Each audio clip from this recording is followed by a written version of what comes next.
Hi, this is Damien AtHope, and I'm an Axiological Atheist, and I'm here with my guest. Could you go ahead and tell us your name and what kind of atheist you are? Hi, my name is Bolaji. I'm from Lagos, Nigeria. Grew up there, spent most of all of my life there, from primary school to high school and to the University of Lagos, where I graduated sometime around 2001 with a degree in mass communication. So ever since, even back in school then, we've been open to philosophy and, all those things that talk about, the question of God. And I've been fortunate to pass through some professors who are, real skeptics who were ready to push the bounds, ask questions, Right. pinch us in the ass, use your brain. And these were great guys, and these guys directly or indirectly influenced me as a student then. And I started asking questions, and just knowing these things just don't make sense. As a teenager, I was a Christian, I lived partially with my aunt. I had to go to church. She's a nice person, I love her. But I started just seeing that this thing really don't make sense. But again, I had to put up that act. Who's going to pay for school? So I had to, behave myself and don't really express it. But by the time I was done with university, there's the 1 year compulsory youth service. Every graduate go through in Nigeria. You had to do that. So by that time, which was in 2004, I was a full skeptic. I stopped going to church. I just knew, come on, man. I'm a student in high school in Christian religion knowledge. Right. I just started asking. It just didn't make any sense. And of course, I thought I was alone. This was pre-social media era. And there was this isolation. I could live with a cousin of mine, but I couldn't really talk to people. So I called myself an agnostic for so many years. I was, the first thing, people don't even understand what it means. Right. So you spend time explaining what agnosticism means, and then before you know it, they've forgotten whether you believe in God or not. So, it was a comfortable zone for many years. So about 3 years ago, 2012, I discovered there was this page on Facebook. I just stumbled upon them. We fucking love atheism. Right. They were just fantastic. And, by that time for me, Facebook was becoming boring. Oh, was? Really. Facebook was becoming, I just go on Facebook, go to the stream, to the news feed. Feed. And then just go through comedy and all of that, and it was becoming boring. So I started seeing these memes that, in just 3 words, answered some mad-ass questions. And I was like, wow. Then, they came up with this series of awesome atheists and all of that. You send in your pictures. So I started having the confidence to call myself an atheist. It wasn't something I could acknowledge for many years until 3 years ago. But I would say thanks to social media. Oh yeah, I'm definitely a stronger atheist because of social media. When I became an atheist immediately, pretty much on taking classes on the Bible and on religion. I took one class on religion first, then I took another class on the Bible. Halfway through, I realized it's all lies. Once it's all lies, I didn't even go to agnostic. I just went from full belief to atheism. Because I realized it's lies. I'm just done. I'm not going to believe lies. There's nothing more to me to guess about. For me, it was a step-by-step thing. And it's been a process I see in so many people. You transit, especially if you're from a society that is overwhelmingly religious and superstitious. It's hard to draw away from that fear around you. I see a lot of people, they really don't believe, really. But you know what? They're just like, okay, hey, this is how our parents do it. This is how we should do it. Come on, why just shut the fuck up and just do this thing? It doesn't cost you anything and all of that. But again, these people cannot ask questions because of the fear of being outcasts. And it's a big drawback. Well, and the fear of being an outcast is explaining that religion produces a fear of becoming an outcast. Exactly. So people always say, oh, the best thing about religion is it connects people. Mm-hmm. Well, the worst thing about religion is it disconnects people.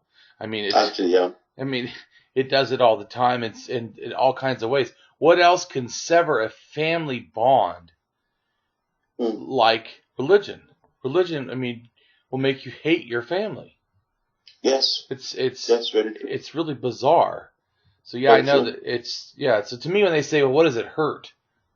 Well, actually, it hurts a lot of things. It does hurt. It does hurt. And I don't know how they don't see it. It beats me. It takes being ignorant to what's going on around you. Yeah. Putting up an act. Yeah, and I think that they don't.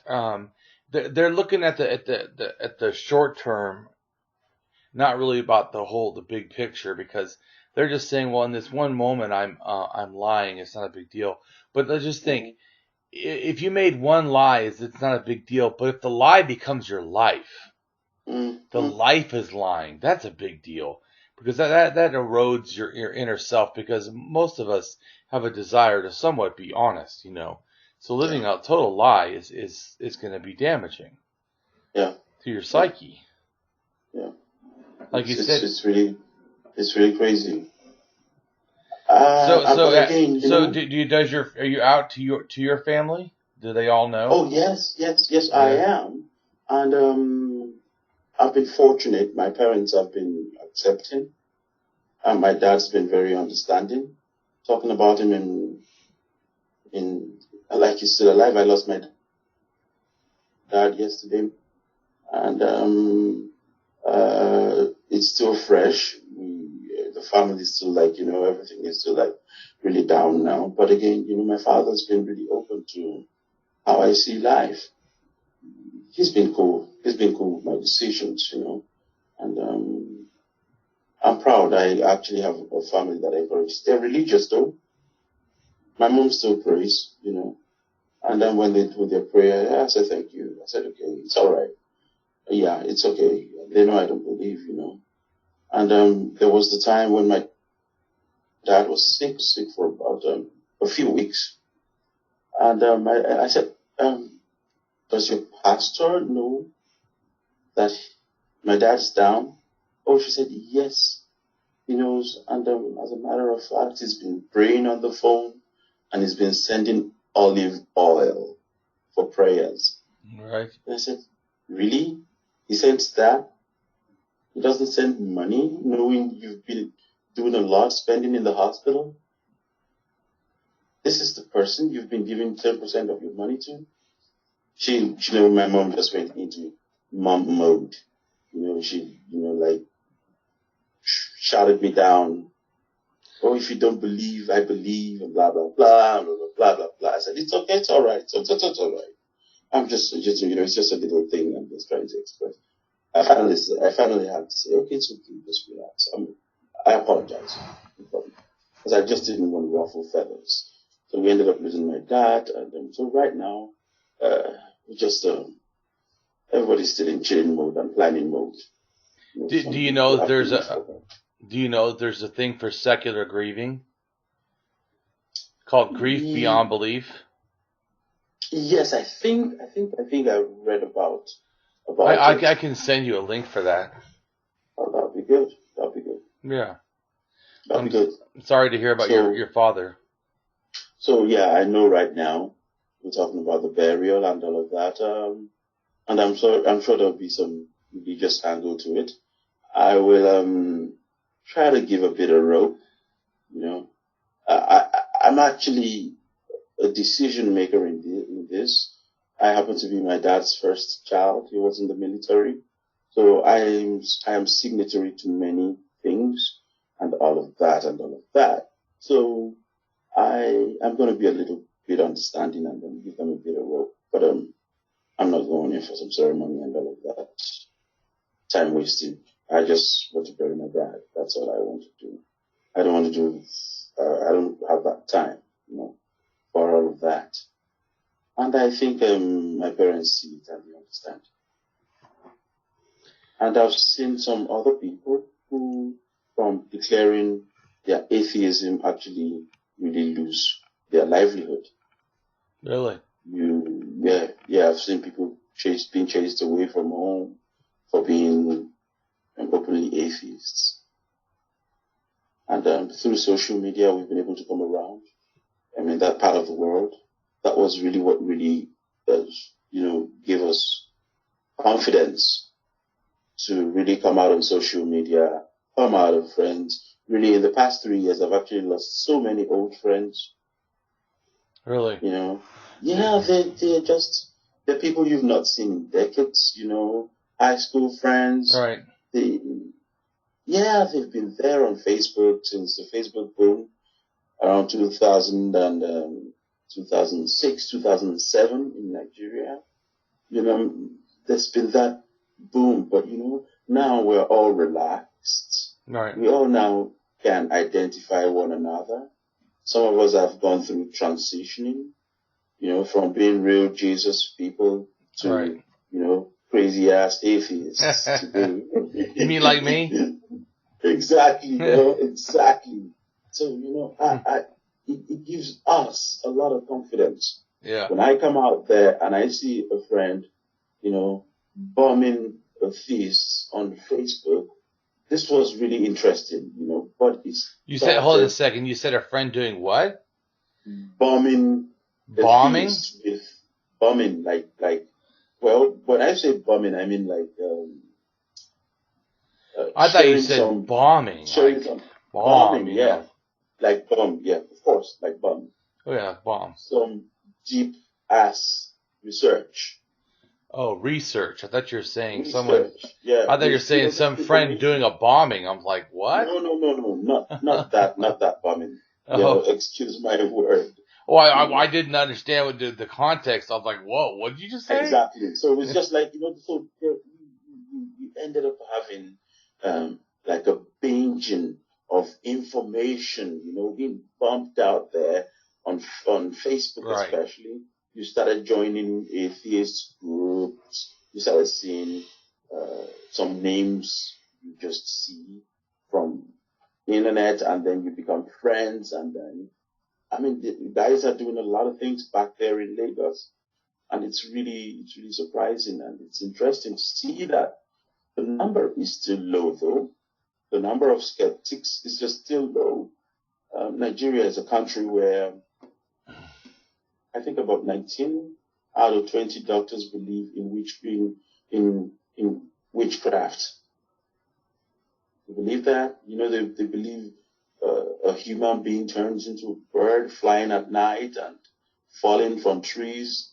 And, you see people beat up some woman on the side of the tree saying she was flying and fell. And you see adults believing stories like this. And it's just unfortunate to see how, these are decision makers in the society. These are the policemen. These are the lawyers. These are supposed to be the thinkers for the society, and they're so into so much superstitions, and it breaks your heart. But the good thing is just that we've been able to have that voice, and we've come together, and we've got a lot of confidence. Unfortunately for us, coming from Nigeria, you can still express your mind with your head on your neck. You can still say whatever you want. You're still free, actually. And there was some bill being talked about in the Nigerian Congress of late, the social media bills.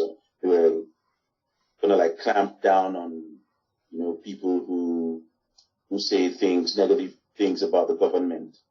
Oh, yeah. And there's been a huge campaign against that, and it's not going to work. So people say their minds in Nigeria, but again, the relief is overwhelming. Some of the richest pastors in the world are from Nigeria. Yeah. It's crazy, really. These guys are crazy fucking rich. These are people who put prayers on Facebook and you see thousands of amens, and people just type amen like sheep, It's just unfortunate the way you see that, all those stupid moot points. You pray to millions of people, telling them someone will see 1 million today in Jesus' name, and you're all right, amen. Do you think every one of you would get that money? It's so stupid. So this is why people just steal. This is why people are corrupt, because everybody is being told, you go grab that money, man. So whatever you have to do to grab this money is what you do. I'm from a society where they measure success with being, with the access you have to money. Just be rich. That means you're successful. So you could be an asshole. Yeah. A pure asshole. And so as long as you can dole out the money, you're okay. So it's the people need to really now start thinking about working to get some money, and you don't have to be rich all the way now. So I think we need a paradigm shift. But the people are just the religious parties a little annoying. Well, yeah. Well, I agree. We need a paradigm shift, because if people understand, if you have a bad map, a fake map to get somewhere, and you use that like in the real world, even though it's fake, you won't get where you need to go. You need the real map, to navigate the world. And exactly. I agree. The problem is they keep wanting to use these fake maps that religion made up that have no relation to the real world to somehow be the best way to understand the world. It's ludicrous. It's silly. It impeds me. Every time I look at this, and here's the thing. I think I know a lot of people that are actually people who think like myself. Who are people who know, oh, come on, all this shit is lies. A friend of mine, a lawyer who happens to be religious, says this with his mouth.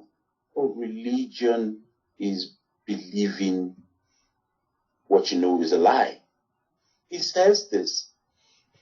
Well, he's right. He says this. This is someone who goes to church every time telling me this. So the question is now, come on, you know this. You're bright enough to accept the fact that it's doing what you know is not true. And then he goes, what do you want the people to do? I'm like, fuck my life. Yeah, live in the real world. Yeah, I think it's crazy. They act like if you take away these myths, the world will disappear or something. Exactly. No, we'll be able to do more. I mean, imagine you're talking about Nigeria. In Africa, a lot of the culture, and people, developed there. Not just that all humans come from Africa, yes, but a lot of culture and language comes from Africa. It's like, imagine if the people left and didn't learn anything. or the people that stayed didn't learn anything, if our culture didn't try to use real world things, we wouldn't even have been out of the Stone Age. Exactly. I mean, it's not religion that helped that happen. It's actually doing things that are scientific. I think for most of them, they just want to leave a lot of these things unanswered. That's just the approach. You know what? Just don't ask too much questions. Yeah. When you ask questions, you start coming to some logical deductions. They know they are not being logical. Right. For me, I don't have a problem with the ship. Those who are just programmed, many of them cannot be reached, in terms of some of these things. But I have a problem with those who nods when you talk the facts of life. Yeah. They nod to everything you say. They're like, yeah, word. And they see everything you talk about. They see that the pastors are thieves. They see all of that, but they still do it. Yeah, I don't understand. I couldn't do that. Why the fuck do you do it? I don't know. I couldn't do that. So that's just a thing for me. If you think these guys are rip-offs and you are brainy enough to acknowledge that, then why don't you take action? Yeah, I don't know. I remember, that reminds me, when I was a kid, we had a pastor my parents loved, right? And I thought he was a cool guy too until this thing happened. Mm-hmm. He did for Christmas time. He did a thing where he asked everybody to bring in a teddy bear. Yeah. And there was a bunch of them, maybe like 300, 400 teddy bears he brought in. He had put them all up on the stage at the church. And then he said that he decided he likes a couple of the teddy bears. So he picked, I think it was like 2 or 3, maybe 2 or 3, I can't remember, that he liked the best for himself. And that made me so like angry, even as a kid. I think I was about maybe 12, or no, I was about 14. And it made me mad because I was like, here's this guy, supposedly, God and stuff, and he's getting gifts for children. And then he takes the best ones for himself. I just, And like you said, though, they don't see it. They're like, oh, yeah, great. Exactly. I'm like, are you kidding me? He just took stuff from kids. Like you said, they're like going, yeah, I saw it, and you're like, I don't understand. I'll tell you now, another thing that really kills them is this. Having atheists laugh at their craziness. Oh, yeah. Oh, that shit kills them, man. That shit really kills them. And I see it happen, but I'll tell you something. There are just so many of these things that are just so fucking laughable. Oh, it is. Oh, I know. It's like someone told me before that some of the memes that I make are kind of mean towards faith or whatever, or makes fun of them. And I said, they go, that's not going to make anybody lose religion. And I go, some of my memes are just for other atheists because the shit is too funny not to laugh. Exactly. I just can't. I can't help it. Some of the things they say, I'm like, really? Like this one guy was telling me, it's one Muslim. You have to see this video of this horse flying in the sky. It proves that horses can fly, and Muhammad flew on a horse. And I'm like, oh my, you gotta be kidding me. Oh, so I watched this video he had, and I'm like, oh, dude, that is so fake. And I explained all the ways that it's impossible for a horse to fly. Like, number one, it doesn't have wings. How is it flying? And you believe that? Oh, man. But and he got offended, said I was making fun of him, That's what happens. I'm like, I'm making fun of you who said that horses are hovering in the sky. And I'm the one that should not laugh? I mean, you said a joke. So, it's been really, I'll tell you, on the internet, it's been a field day for atheism. I remember as a younger Christian, as a Christian teenager in the youth fellowship, singing in church and doing all that shit, being a church boy, good boy, and all of that. I never really felt it. I just knew I had to put up an act and get my BSc, get my freedom. Because now the thing, a lot of young people, because what I noticed in being around the atheist circle in Nigeria is that we find a lot of young people with aliases, different names and what is it called now? Pseudonym? Yeah, pseudonym. Yeah, and all of that, just names just to hide, cover up their real names. They've lost their lives at home. As when you're from a Muslim background, rejecting religion is much more different than those of us from the Christian families. But if it would have been 100 years ago or 200 years ago or more, you go back far enough, eventually being a Christian can be and leaving that religion could have been a very dangerous thing. But I think there are some places in Africa, I think, that the Christians kill Muslims and kill unbelievers, don't they? They happen. All those things, a lot of intercommunal clashes happen between villages, between tribes. Right. Sometimes. And a lot of it, sometimes there's the religious undertone. Yeah. It's always. I've seen it destroy that continent. The people are just fighting against each other. Oh, my slave master God is better than yours. Slave master every God. Christian, automatically thinks the Israelites have got the land, they've got the rights to what they have in Palestine, while the Muslims naturally think the Jews are screwed up. And I'm talking about Africans now. Right, yeah.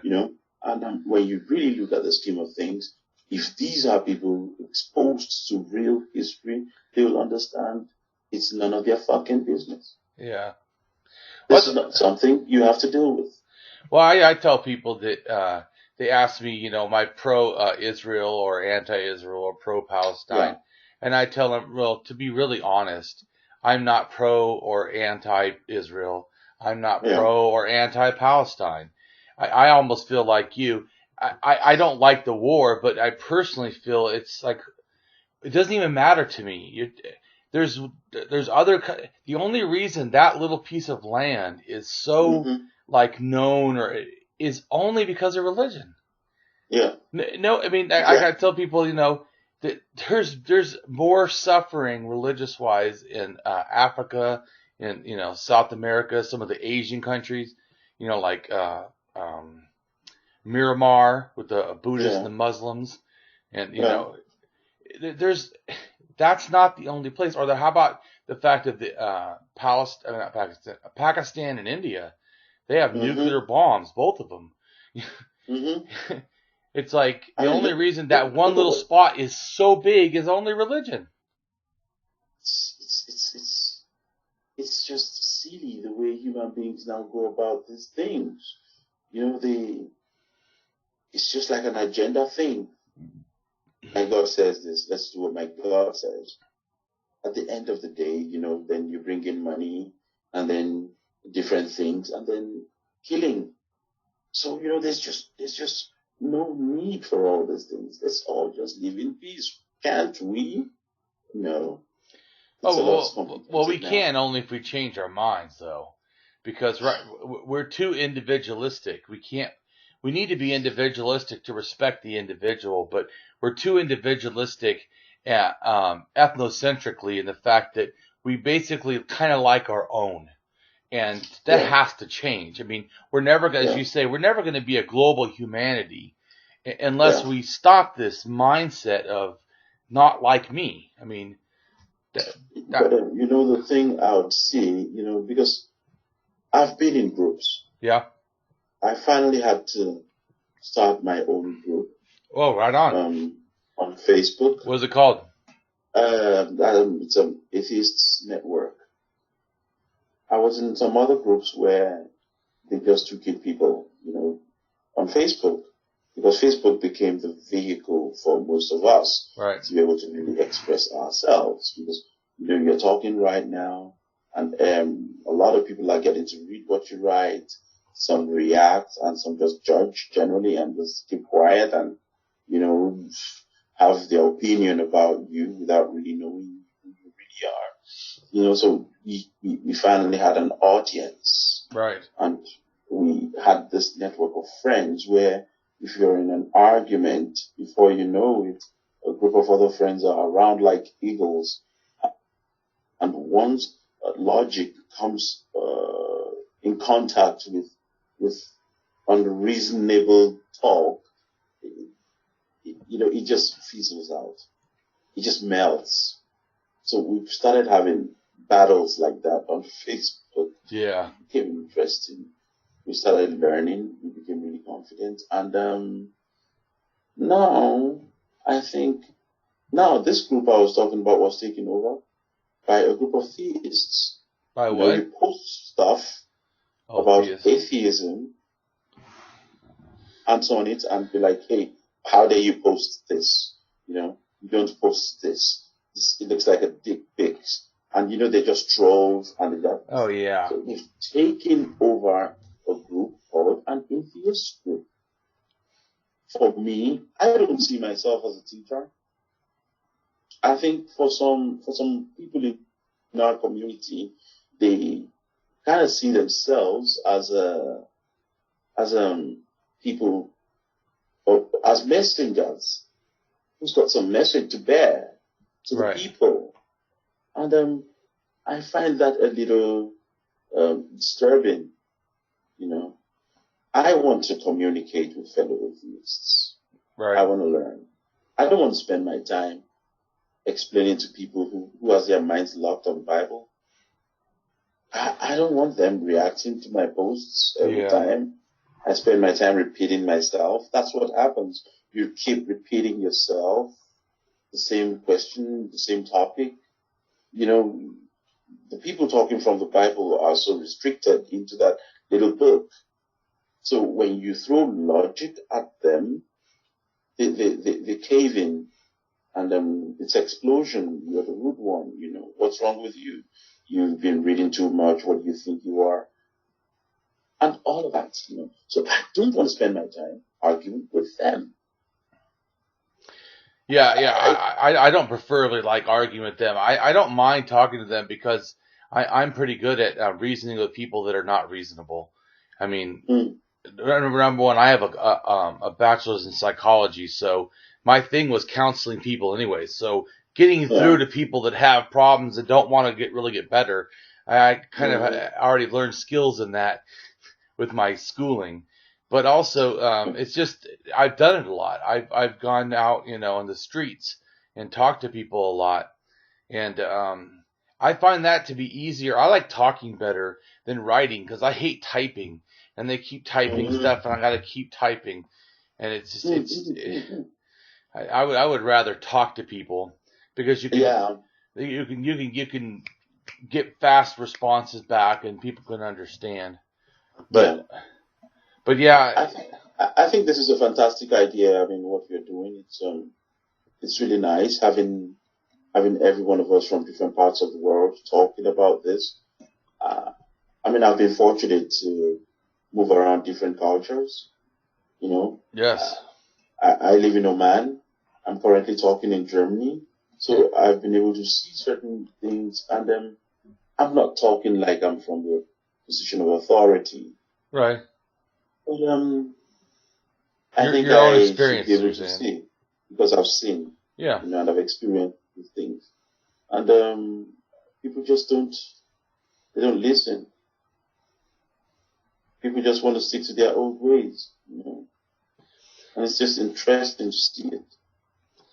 Yeah, well, there's one thing in counseling called narrative therapy, and it basically, you heard of it? Narrative therapy. Narrative therapy. It basically has starts with the premise that people, when they tell you about themselves, it's a narrative. It's like a story they wrote. It's not really how they live life, but it's what their own perception of it. And it's like a script. Yeah. It's like a script that you go around with. And so, like religion. See, what happens is people get this script. You're a religious person. They get this script from someone else. It's not theirs. Because usually they're too young to really form a belief. They just are given this belief, and they just added it to their list of script about me. Exactly. So, to me, you really have to get people, just like in that counseling, you have to get people to see it's a script. This is something I've told people on the street this. I said, so you said you believe in God. Okay. When was the first time you believed? When did you decide to believe? Well, I've always been a believer. How is that possible? How many other things in your life have you always believed? Well, I guess nothing. Well, there you go. I mean, so at some point, you started to believe because you got enough evidence? Well, no, I never got any evidence. I was just told that this is God. Okay, so you just accepted what someone said. You know, that's a person, like when they say, oh, I believe in the Bible, you know, did you believe it before you read it or after you read it? Is it because of reading it that you became a believer? Well, no, I believed it before I started. Well, then it wouldn't have mattered because everything you read, you already started with this mental conception of belief, this script.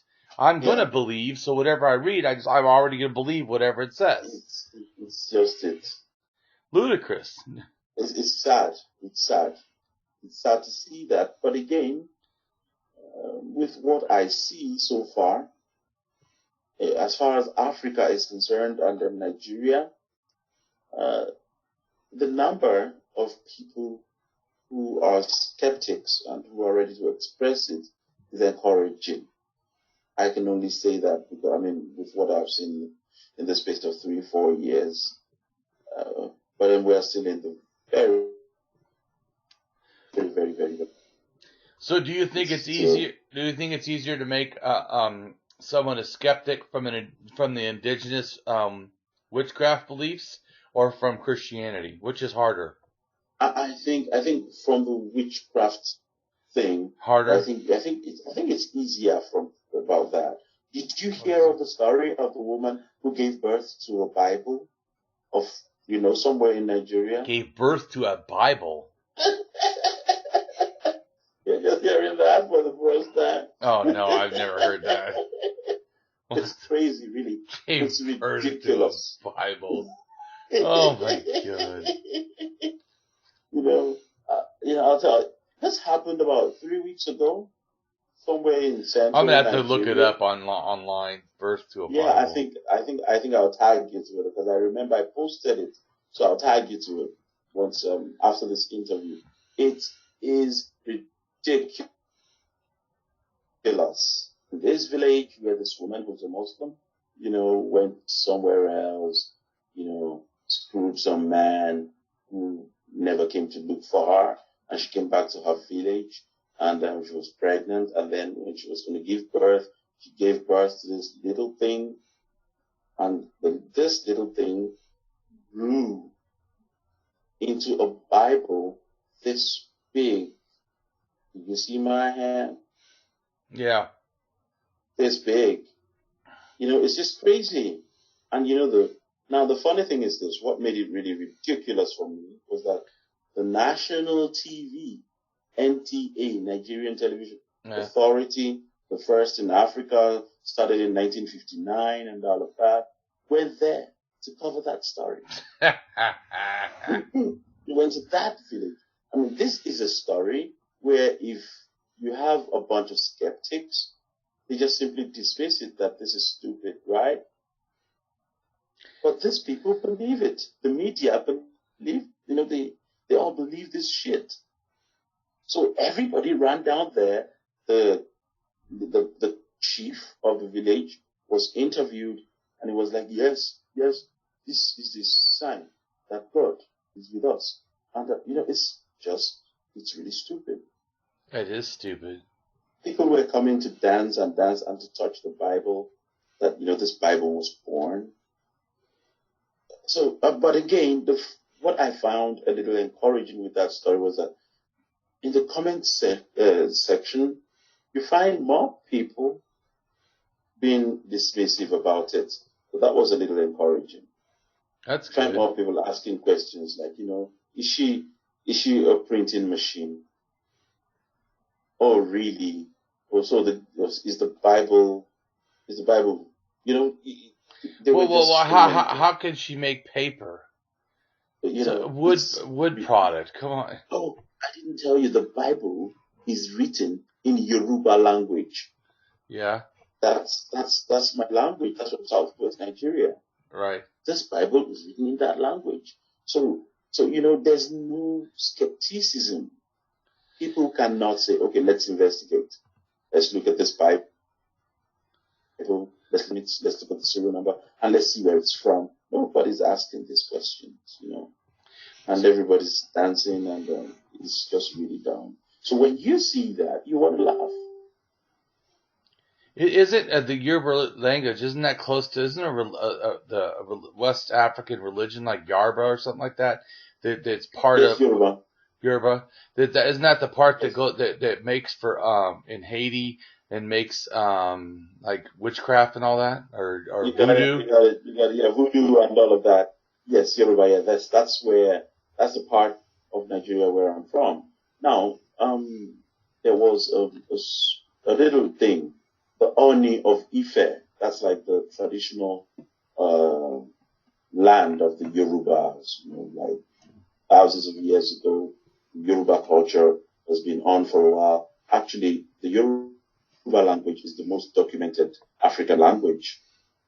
It's been around for a while. The first newspaper in Africa is from Yoruba, Iwero, founded in 1859 by the missionaries.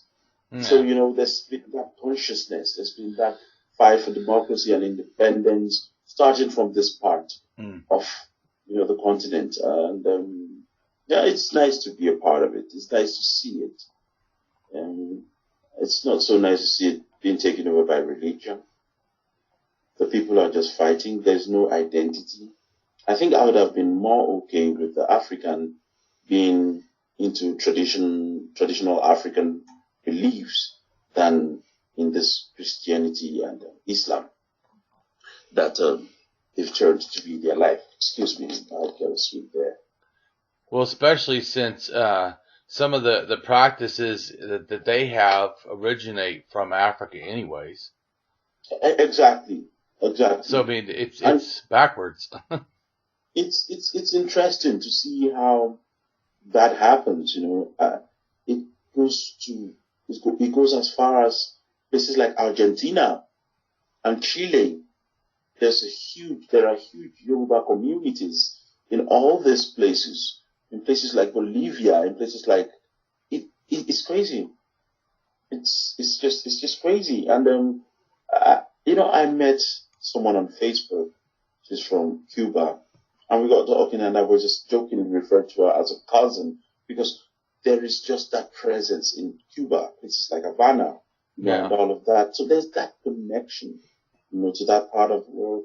That alone, if Africans tapped into that, I think I'd be okay with that, than just, the Bible and the Islam thing. It's really taking off our heads. And I've seen it destroy the society. Yeah, but witchcraft can be dangerous too, because don't they have things like killing albinos and isn't there also a homophobia and sexism that goes with it? Exactly. The thing is, it's always easy to focus on the negative parts of all this religion. I mean, Christianity has its own negative parts. Oh yeah. Islam has its own negative parts. Judaism, all those things they just do, and all the stories they believe is just so crazy, 2 months ago, I went diving in Sharm el-Sheikh in Egypt, the Red Sea. And, diving under the Red Sea tells you that there's just no way possible someone could have taken a rod and put it somewhere on this sea and it opens the bottom of this. It's just not possible. The bottom of the Red Sea is one of the most beautiful things you've ever seen, and it's freaking deep. You can't walk through it. The story does not make any sense. Then you tell me you believe in that and think I should take you seriously on some other issues? These are the things. So, I don't know, maybe we are the troublesome ones, I don't know. But, I can cope with that. Yeah, maybe we could be friends, but really, I really cannot really be deep. I can tell from a parameter of your thinking, I cannot deal with that. I'd rather make friends with people I can learn from.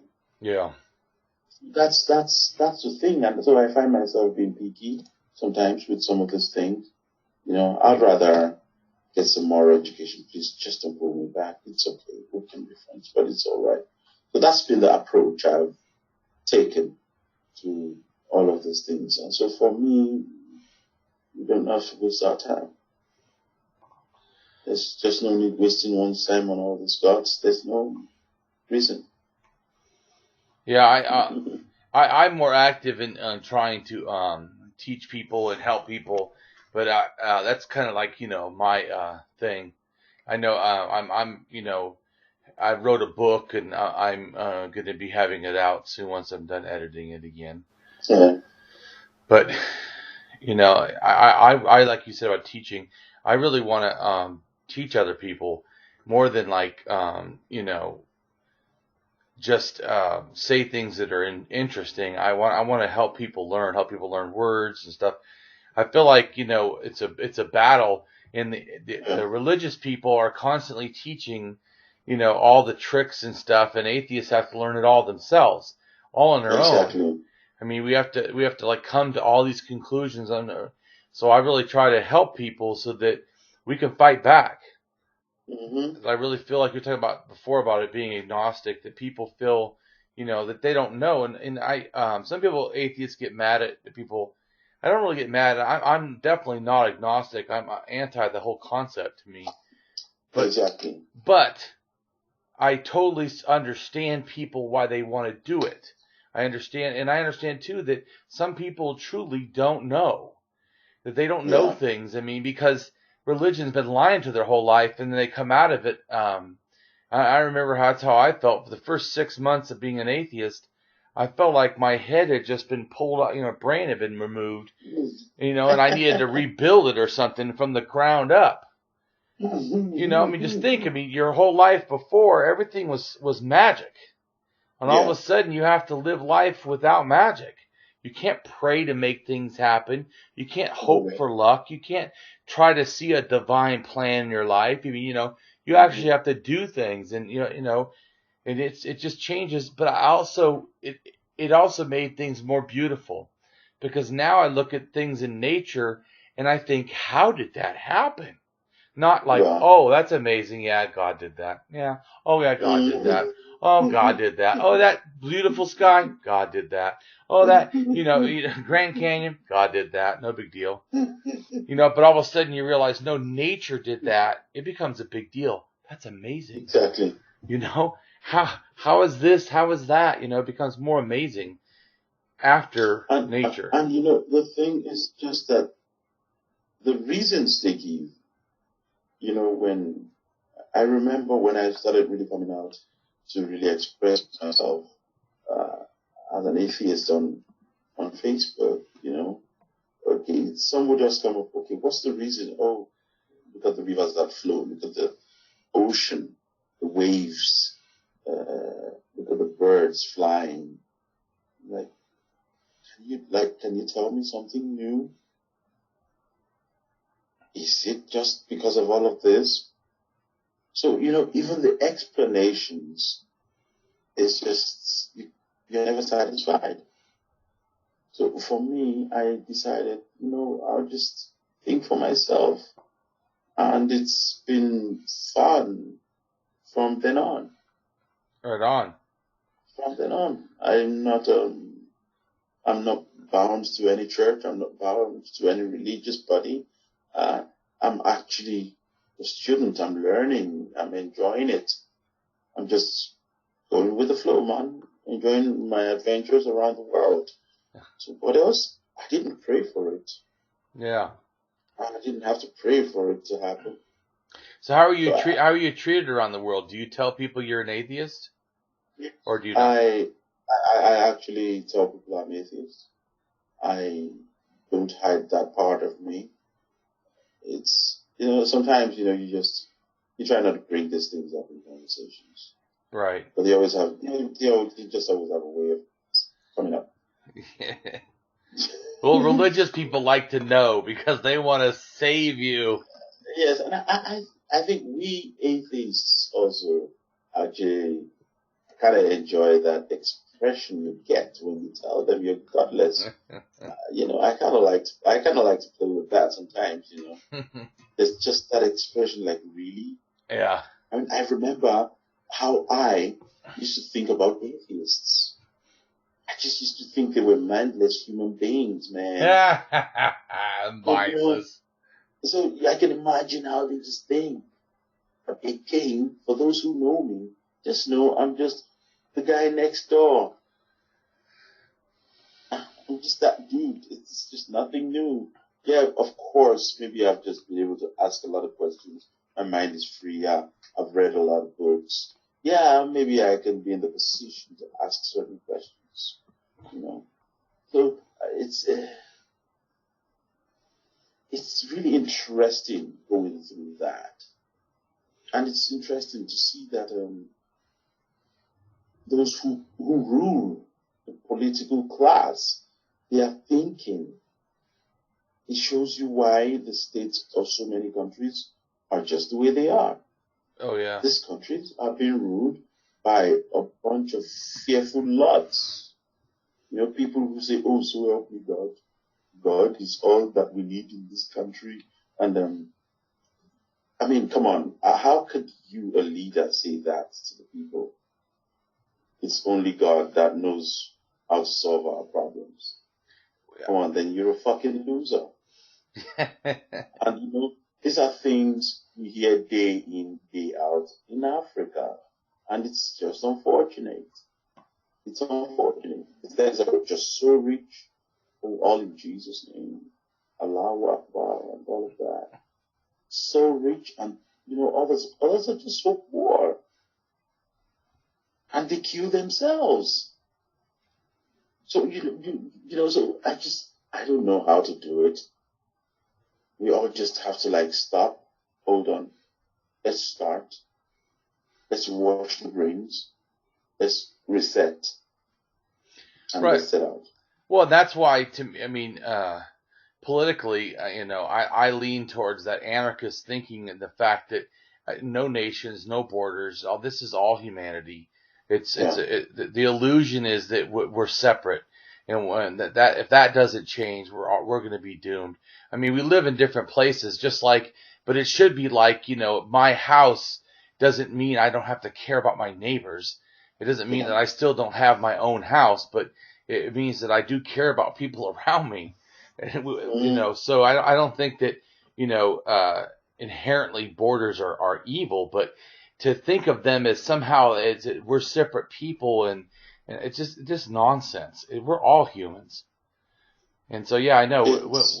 And I totally agree with classes. I'm an anarcho-socialist. I believe in socialism, or certainly mutualism, the fact that we should be caring for each other.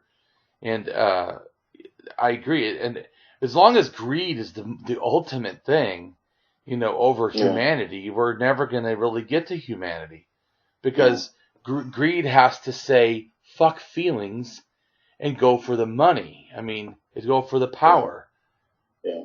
And I do agree. That's what governments do. And I think that's what religion's good at. It gives them... I think, yeah. And I think for many of these things, there's overpopulation. That's now the linchpin here now. There are just so many people.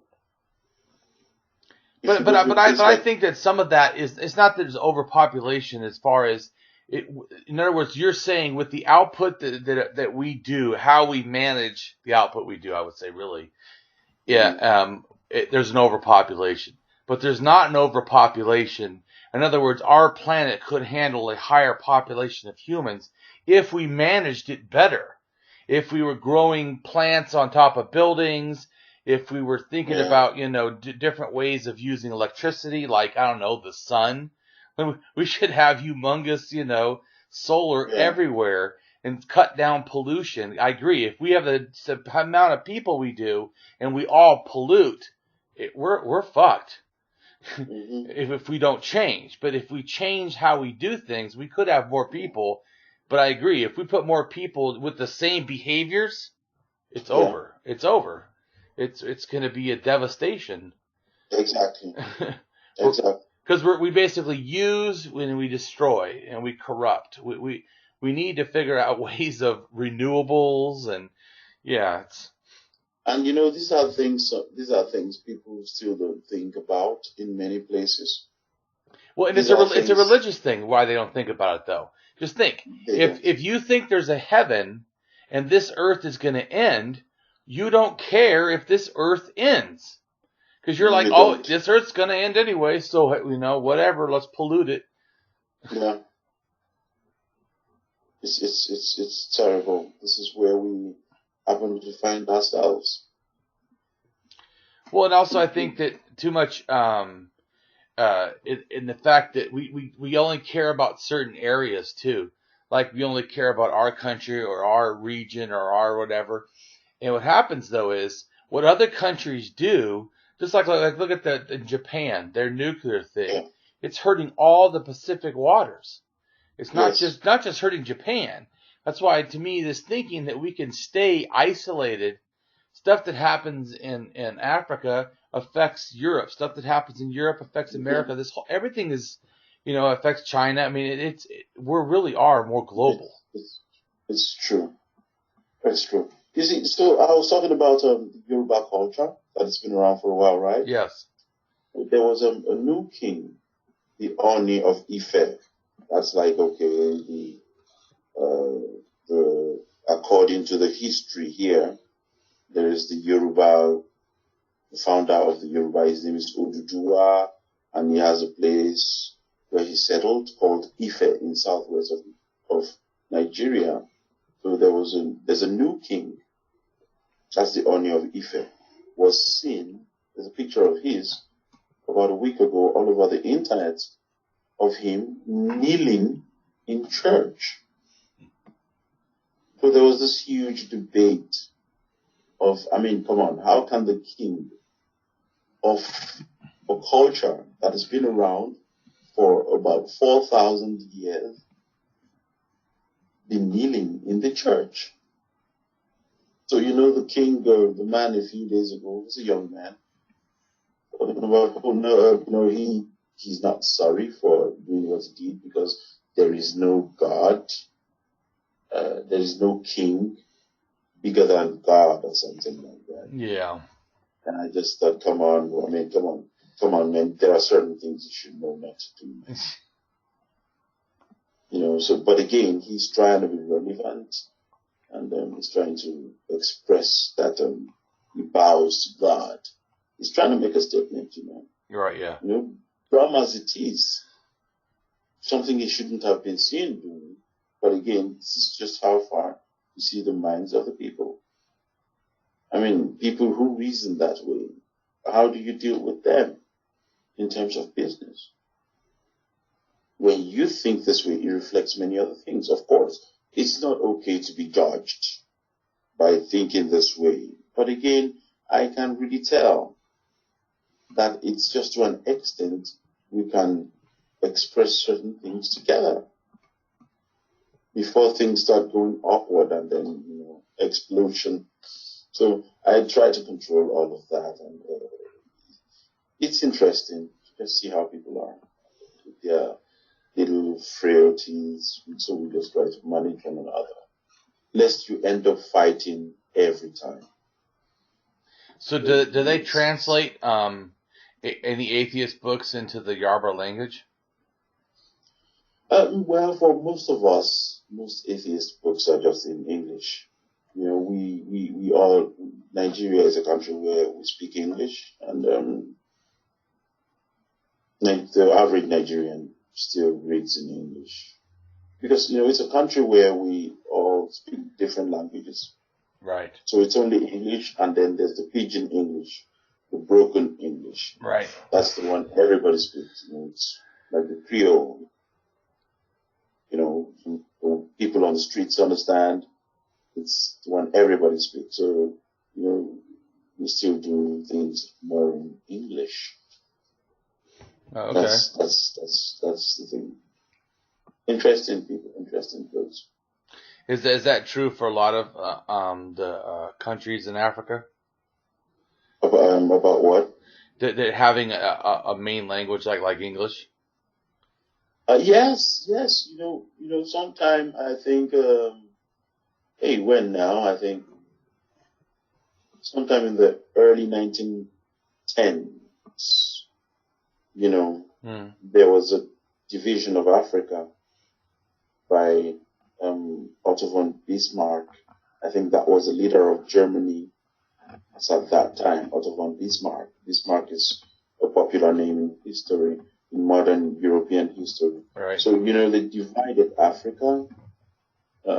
After all the things they took out for centuries, they now divided Africa, where Germany had colonies. The Great Britain had colonies. France had colonies. I knew France and England. I didn't know Germany did. Oh yeah, Germany had colonies before the First World War.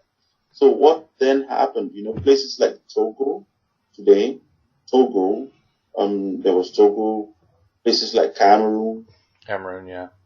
Namibia, I think somewhere around Tanzania, Burundi area, there was German presence. But, after the First World War, Germany lost the war, and then they took all those places. There was this, free-for-all fights, and they took all, and then France took over most of those places, from Germany. So Germany had, so they then, these are the things Africa has gone through. So they then started partitioning Africa, and they ended up dividing the huge continent. But again, the continent is so huge, we are all different people. That must be said. I know that, yeah. Different languages, and it's just so big. It's humongous. It's crazy. Yeah, that's how it's been so far. It's interesting people, but people are just still so fearful. People are still so fearful. People are still so prayerful. They don't want to ask questions. And some of them know it's ridiculous, but you know what? Let's just go ahead with it. This is how God wants it. And it's sad to see that. It's sad to see some of the best brains that shouldn't be wasting time on things like this, running after things like this. So what do you think atheists could do to get more people from Nigeria to become atheists openly? The thing is, we just have to keep talking. We have to keep talking. We have to reach out to one another first and foremost. That's for me. Reach out to one another. Have programs. There's this. His name is Bill Flavel. There's this man. He's a regular on Facebook. He talks about religion. He's from England. He was in Lagos 2 weeks ago. And he had an evening there, and we had people come around, and it was nice to see a lot of young atheists in Lagos talking, and that was nice to see. People came together there. We all support one another. That's important. Let's have support groups.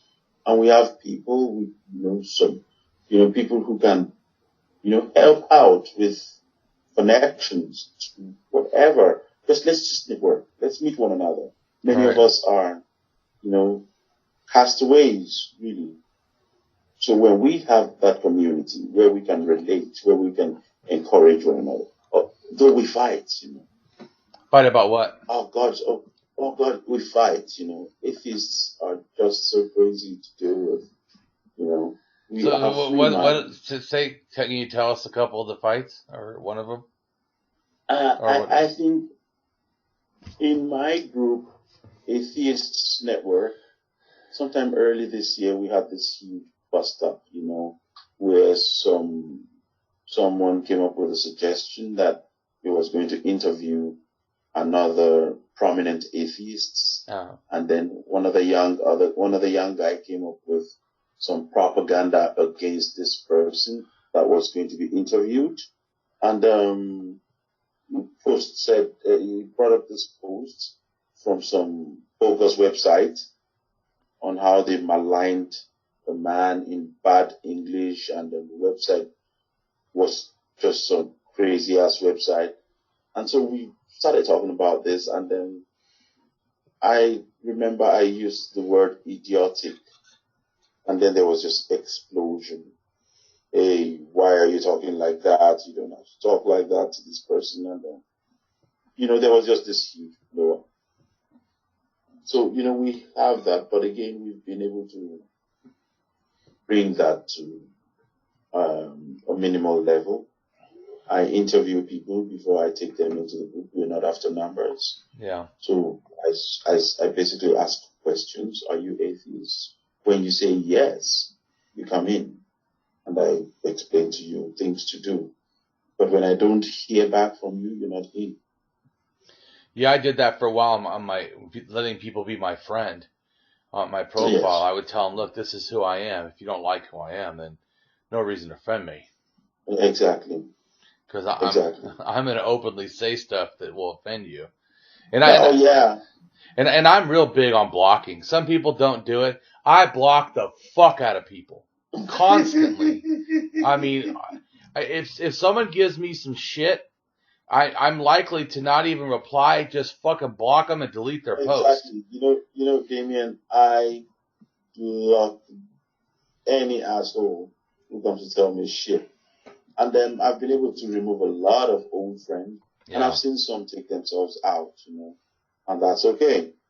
It's just okay. Just fuck off. Yeah. I'm not going to change for who you are. I would express myself in my space. Now, here is what happens.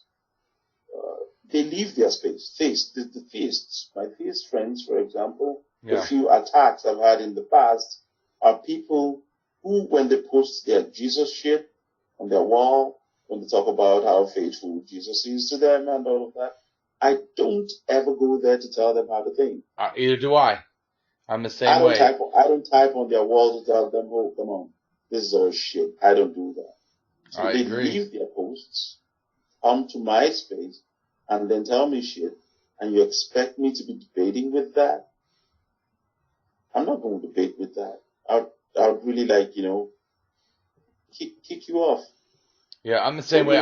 I'll debate a little bit, but if I can't see some reason, like you said, they just start talking nonsense, I'm done. After 2 or 3 comments, it's not gotten to some form of reason.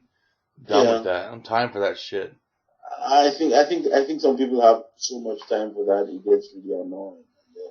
They just want to talk and then ask questions, and then this Magna Bosco guy that does this street epistemology thingy. Yeah. I don't know him personally. I forgot his first name now. You can do that on Facebook.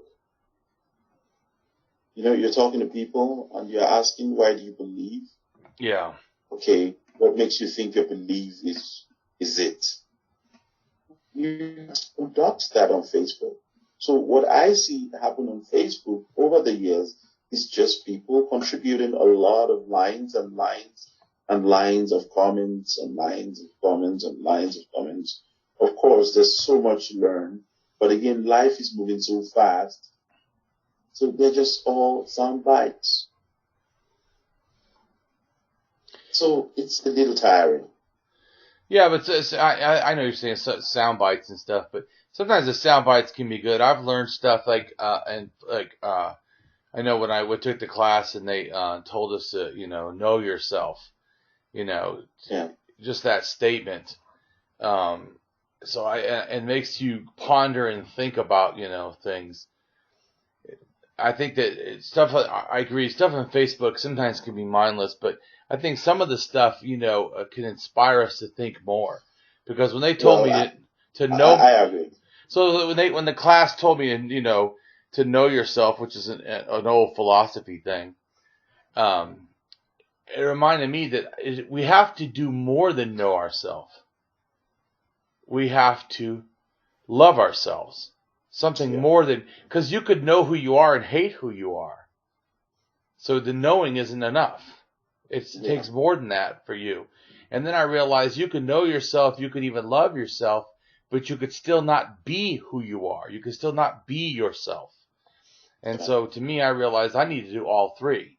I need to know myself, I need to love myself, and I need to be myself. And then, which I think you do, and so I'm also someone who does that, is I also want that for others. I want other people to be able to know themselves, to love themselves, and to be themselves. Yes. I would love to. But I think to an extent, I find myself screening. Once I see the level of dumbness, I'm just not going there. Yeah. It's not worth. But I have more compassion for dumbness than I do for rudeness.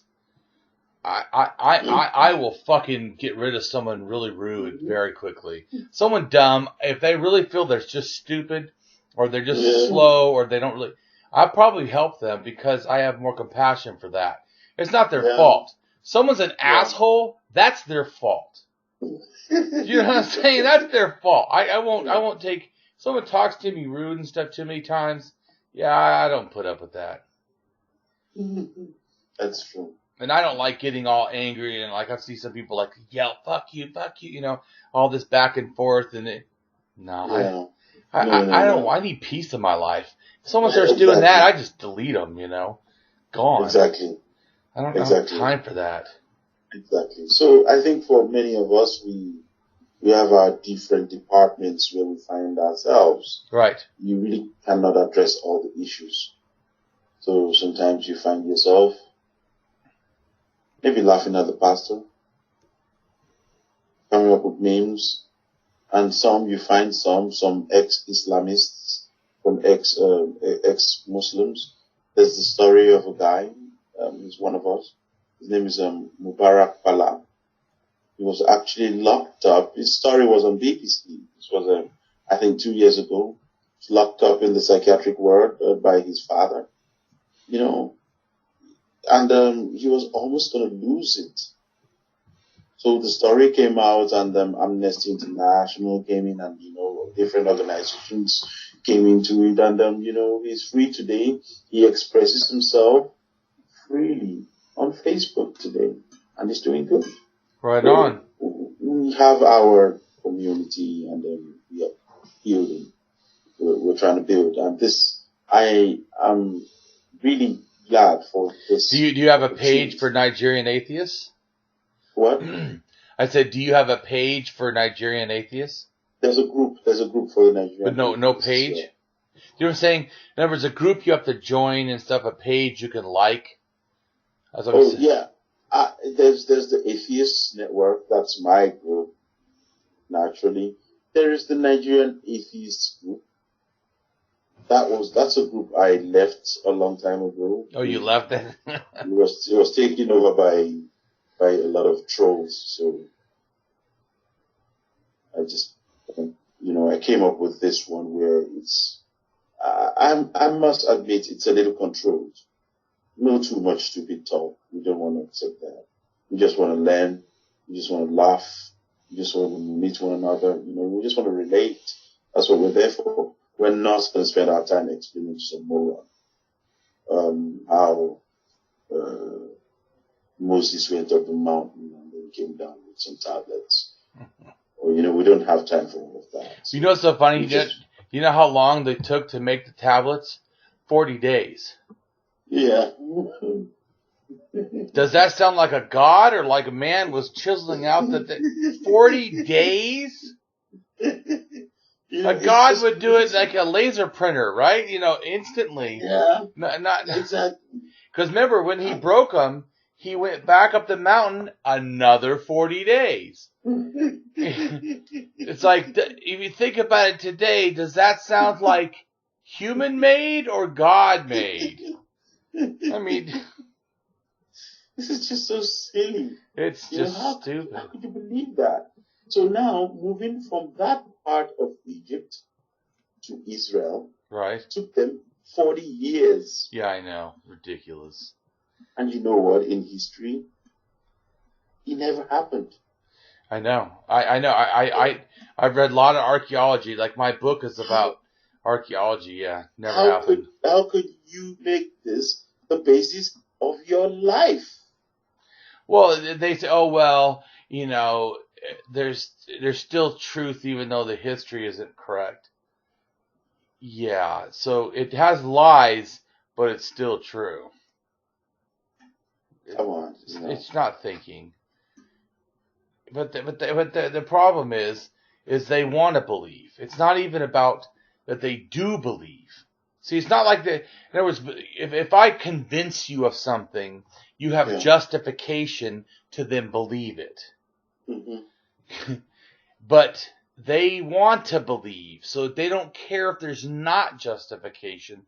They would like to believe this is true no matter what. They just keep moving how and where they believe. If you say, well, this isn't true, if they want, it's move it to somewhere else. That's what reminds me when people talk about God. You're like, well, what's God? They're like, well, God is this. They don't really know. They're just making it up. Sometimes I remember, I was a church boy, like, it was a Pentecostal church where, we used to have the drama, we had the youth fellowship, I was a part of that. I remember doing all of that, knowing, come on, man, this thing is just shit. But I couldn't say it to anybody. We all clapped and did all of that together until I just couldn't take it anymore. So, and I see people who have gotten to that point. I guess there's just a glass ceiling. They cannot break it. They just find themselves being held up there. Oh, this is how it's done. Let's just go on with it. God rules and all of that. It's just crazy. It's ridiculous. It's ridiculous. Oh, I totally agree. So, when you're traveling, do you ever go to meetups or meet up with other atheists in other countries? I've not really done that. Really, I wish I could, but I've not really done that. I'm just going around the world on my own, learning, taking pictures. I've got tens of thousands of pictures from different parts of the world, from the places I have been to so far. So I just learn people's way of living, the environment, and it's been a wonderful experience to do that. And I'm also a deep sea diver, so I enjoy going under. So it's nice to really enjoy all of these things, and it doesn't take prayer. So I try to let young Africans understand that, whatever you desire, put yourself around it. Do you want to be an actor? Put yourself around actors. You want to be a singer? Put yourself around people that sing. Just make sure you find yourself around it. So you don't have to pray. It doesn't take prayer. It's time you're spending on your knees praying. I may need to plug my battery. Hold on a second. Yeah. Just a second. I'll just put this in. Okay. We can end it pretty soon anyways. It's been like about an hour and a half. Yeah. Oh, really? Wow, that's long. Yeah. You didn't think so? It's been fun. Oh my. It's just been like talking to you naturally. This is fantastic. That's wonderful. That's how it should be, right? Oh, yes. I'm glad we've just been able to have so much fun, just talking about all of this. Yeah, and I think it's really good too because I really appreciate, different people from different parts of the world, telling us their experience of atheism and religion, because I think that it's too easy for us to be isolated, like you said, and thus not feel like there's anyone like us. Well, I like to hear it from a lot of different people because everybody should hear someone else tell their story, in a sense, tell their experience, because then it makes you feel not alone. Yeah, so I think exactly, and that's what we've been able to really do for one another. We just making ourselves available for others, and it's been really nice, really, I must say. Of course, some people would come back and turn on you and be like, "Yeah, that's what religious people do. Now you're doing that. You know what? Just give me a break. Give me a break, like Donald Trump. Give me a break." Well, I think it's a real cop out. What they try to do is they're trying to lower atheism to religion, because if they do that, because the answer is why? Why do they do that? If they do that, they're trying to say, you say that religion is unreasonable. Thus, if I can turn atheism into religion, then atheism is unreasonable by your own definition. But what they really do, I always tell people, I always laugh, when when a religious person tries to turn atheism into religion, what you're really doing is you're saying that this religion is not special. It's not special. That the word is so meaningless that the lack of a magical anything could still be religion. Well, then you're saying that the word religion is a meaningless word. It can mean anything. That's true. So by doing that, you haven't hurt atheism. You hurt religion. Exactly. Exactly. It's like what? It's such an arduous task, really, if you have to confront audiences like that daily. Yeah. But the beauty of it is that it's really helped open doors for us. It's really helped open up our brains to things we don't, we never thought we could really understand. Yeah. I'm an artist from back home, but I'm someone who appreciates science. The details of science here, maybe I may not really pick that up. I'll leave that for the class. But, thank goodness for internet. Many of these things have been broken down, so we have the bird's eye view. Yeah. So for some of us, we work with the bird's eye view, and that's all it takes to understand these things. And these are the principles that work, tested and proven. So I'd rather go with those. But not many people around that part still think that way. It has to be done with some God. Yeah. As a preordained. And, it's just embarrassing the way they just go about all these things they believe. And then once you ask, you're the devil. I mean, look at what is happening in Bangladesh. They're just hacking people down for being atheists. It's ridiculous. And I know it's like the people, when I go and do activism on the street, a lot of times well, it takes more faith to be an atheist. I hear that shit. That is the stupidest. I know it's the stupidest shit I've heard in the world. First off, I tell them, let's define faith. What the word faith means. Faith means strong belief without evidence.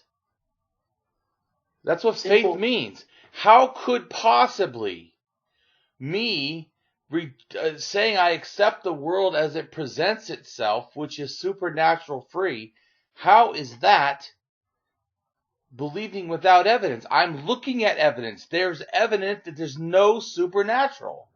If you know where some is, you go ahead and show me. How is that?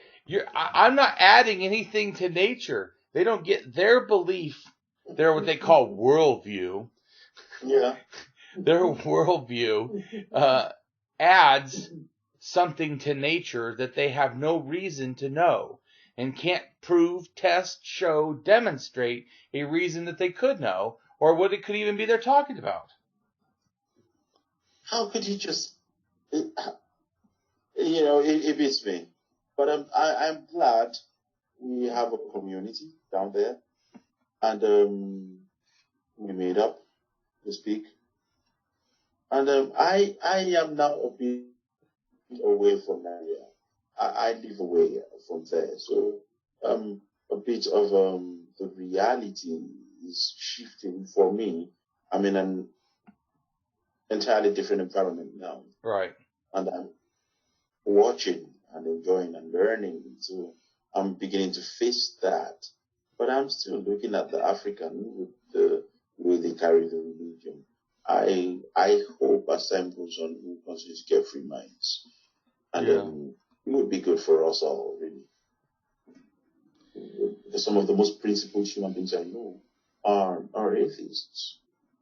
I mean, not saying they are great people because they are atheists.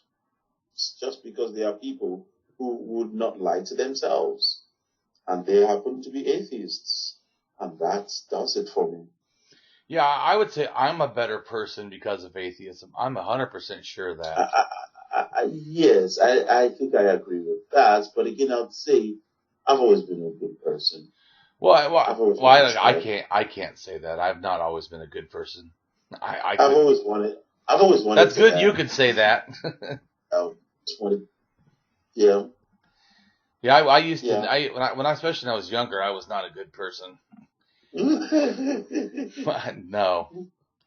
But even being a Christian, I didn't like gays. I wasn't really, for rights in general. I just didn't really care that much about homeless, that people should work, I was real Republican. I'm totally different now because of atheism.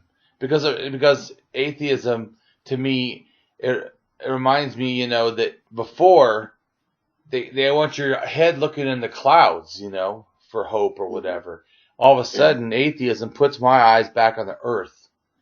The real world we're living in, not some afterworld, some other world that's going to come, some heaven, hell, whatever. But right now, what's happening now?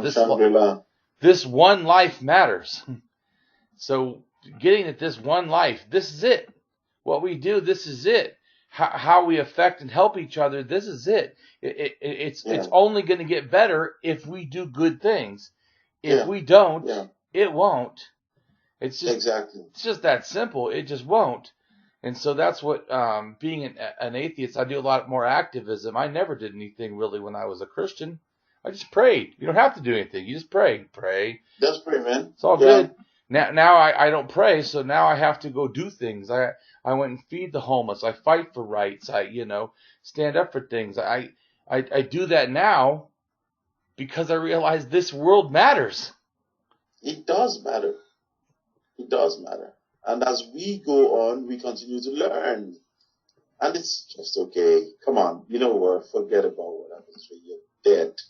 I try to let them understand that. But,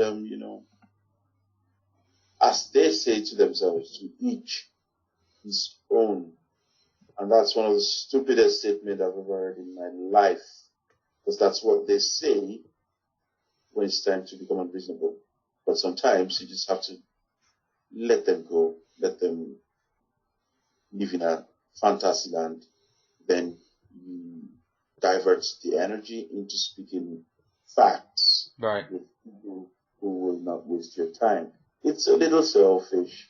But again, I would rather spend my time with people who would make me better than those who sap my energy. Right. So I try not to let that happen. So have you experienced welcoming from the atheist community, the fact that you're, from Africa or yes. It's been, so far, like I say, I've not really gone on any atheist convention or whatever it is. If there is anything around the world, I guess if it goes, I could always if it falls into my travel plan, I could actually make that happen to see how that works. And I'm sure it shouldn't be a problem finding reasonable people who I can relate with. I'm sure that would always happen.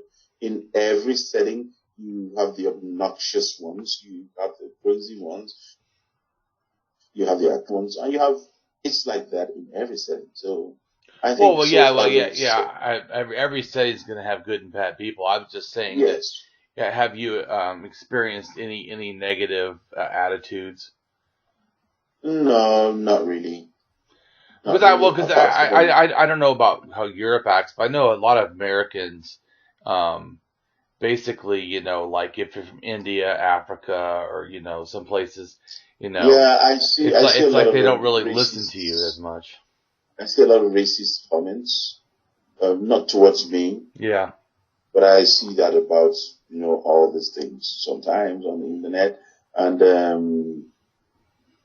I think some atheists that are not people of color could be really racist. Yeah. Just like we can have Africans that are real racists too. So, racism for me is really a broad issue. So when I see it more as ignorance. Because if you know it's history, ignorance. I agree. If you know history, there's really no need for it, really. It's stupid. If you understand, our DNA, exactly. we're all come from Africa. And it's part of how they are even dumbing people down, even back in Africa, where even in my part of Africa, Nigeria, for example, they're beginning to take history out of the curriculum of the school. So now, taking out history. Kids in high school would not study history. That's insane. So what you're doing there is dumbing those kids down. Oh, totally. Dumbing people down. So that's what they're doing. So if you don't know history, are the Christians doing that? Is that what that is? Is that religion? That's what's going on. Yeah, I think it's born out of religion. Oh man, yeah. Nigerian schools are filled with people praying morning and night. It's a system they've really driven into the people. You have to pray. There's like a consciousness going on. Yeah. It's just like bombardment. But they're beginning to see that people are seeing through them. But there are still so many people caught up in this thing. It's painful to see. Really, it's painful to see. But that's where we find ourselves. Yeah, and this January coming up, I'm going to Houston, Texas, to a social justice conference for secular social justice. It's basically African American and female and LGBT, So that's cool. Yeah. So I'll probably be I think I'll probably be one of the few white people, so I'll be a minority. That'd be nice. It doesn't bother me, man. I was raised in Southern California, and I was raised in very ethnic neighborhoods, so it's normal to me. That's cool. So that's how it should be. Yeah, well, this is how it should be. We're all the same. Yeah. That's life, man. I've never really. I find myself a lot with a lot of places. I'm the only black dude around in a lot of my settings. I find myself, and I must tell you, I've been with people from different backgrounds, and all I see is love. Yeah. Really, it's all love. Yeah, I know there are people with different energies. It's only natural. But all I see is love. So for me, there are still more good people on earth than there are crazy people. Yeah. I think it's just that when the crazy person does it, there's a ripple effect. You know, it goes around. It brings down the energy. Yeah, I had a friend from Tanzania who first went before he came to America, he first went to Russia. And he said they are racist as fuck. He said it was fucking terrible. He said they had to all like ride the bus at the same time, otherwise they would be attacked, and sometimes they would still be attacked. And you know the funny thing, I have a Russian friend. Yeah. Who, when we were talking about this, was about 5 years ago, and she actually told me that she's from the Caucasus part of Russia. The Caucasus, yeah. And then she actually told me that, you know, even in Russia, talking about this girl, I'm quoting her now, have to move around with my passport. So Russia is actually a humongous country. Yeah. I've actually had the opportunity of visiting the country. I've been there. I was there 3 years ago. Oh, you were? In Yekaterinburg. It's just a huge country. You know, it's with so many small people. I mean, the number of people there is just really, you know. So she said, Russians. I've lost my train of thought. What was I going to talk about? You're saying that she had to have you had a friend who was a Russian, and she had to have her passport. But I was thanks. Now the thing is this: they said the group of Russians are just in a very small community in that part of Moscow, St. Petersburg. They're just like very small.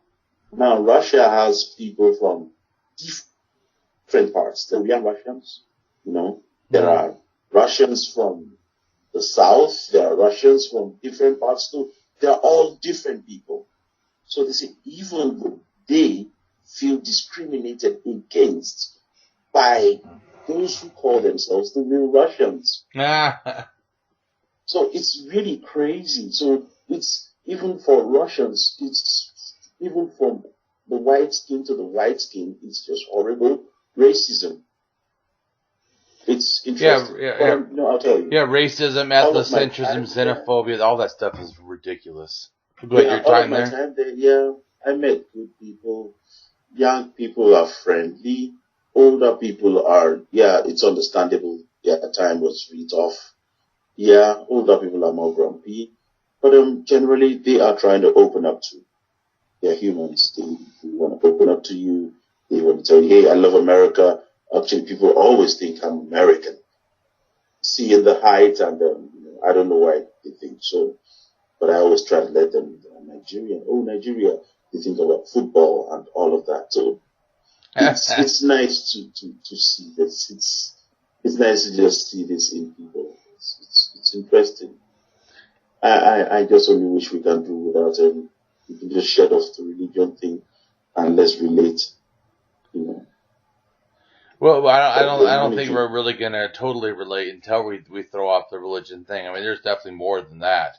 I think a nationalism thing. I think a race thing. I think a gender thing. Yes. There's all kinds of things, but that's definitely one of the big ones that needs to go. Yeah, but there are just so many things to deal with. But we are glad we can see these things. I guess we came a little early, especially for my part of Africa where I'm from, with how steeped we are in religion. I hope we will get to. It's gonna be slow, but we will get more minds. There are more free people being built out there. Sounds great. So, do you have anything else you want to say before we end it to people, or any questions for me? To people, just stay real. You know, believe in yourself. No, Jesus is going to save you. No, God. There's just be yourself, and then also whatever you desire, whatever you want to be, stay around it. Place yourself around it. You want to be a banker, live around a bank. You know, that's just the thing. So anything can happen. They may need a cleaner tomorrow, and you're just the next person around. And that's how it happens. Whatever you desire, stay around it. So that's all I just have to tell people. Believe more in yourself, really. Basically, that's it, really. No matter what your position, where you find yourself in life, you always be in a position of authority if you believe in yourself. You know. So that's it. That's it, basically. Right on. It's been nice talking to you tonight. Been nice talking to you. All right. I